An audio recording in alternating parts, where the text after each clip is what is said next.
सुदुद्दीन Naman my dear students, आज हम जानेंगे ताल के प्रमुख अंग किस प्रकार है। ताल का एक ढांचा होता है जो कुछ महत्वपूर्ण अंगों से बनता है। ताल के महत्वपूर्ण अंग ताल के प्रमुख अंग हैं मात्रा, ताली, खाली, आवर्तन, सम, विभाग, खंड, बोल। तो आज हम इन अंगों की परिभाषा और इनके विषयों में थोड़ी सी बहुत जानकारी लेंगे। मात्रा ताल का महत्वपूर्ण अंग है। ताल नापने की सबसे छोटी इकाई को मात्रा कहते हैं। इस प्रकार जमीन फीट में, कपड़ा मीटर में, दूध पानी लीटर में के परिणाम में नापते हैं, उसी प्रकार ताल मात्रा से नापा जाता है। मात्रा का समय प्रत्येक कलाकार अपने गति या चाल से निर्धारित करता है। ताल का दूसरा महत्वपूर्ण अंग है सम। सम की जानकारी लिए बिना हम ताल को ठीक तरह से समझ नहीं पाते हैं। तो क्या है सम? आइए जानते हैं। अगर आप ताल सीखेंगे तो आपको सम शब्द काफी बार सुनने को मिलेगा।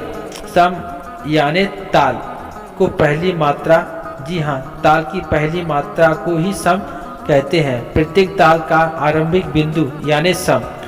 बोल चाहे किसी भी मात्रा से उठे, मगर हर बोल की समाप्ति सम पर ही होती है।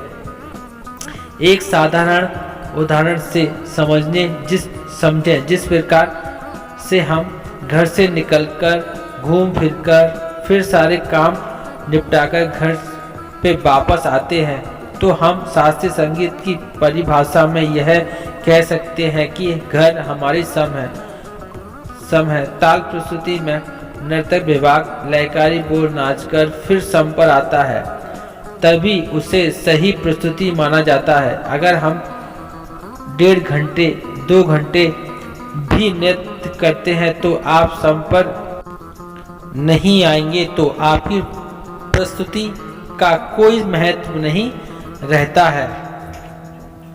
इसी प्रकार किसी भी ताल प्रस्तुति में सम का ध्यान रखना जरूरी है।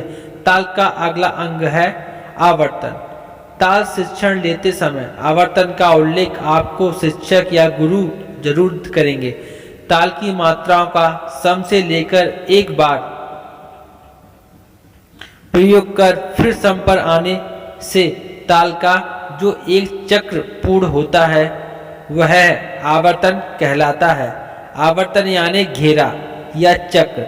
सम से सम तक किसी भी ताल की एक आवृत्ति को आवर्तन कह सकते हैं। जैसे ताल त्रिताल में अगर 1 से लेकर आप 16 मात्रा गिनते हैं, मतलब 1 2 3 4 ऐसे कर 16 मात्रा गिनते हैं, तो 16 के बाद 17 नहीं आता है, तो 16 के बाद आता है 1।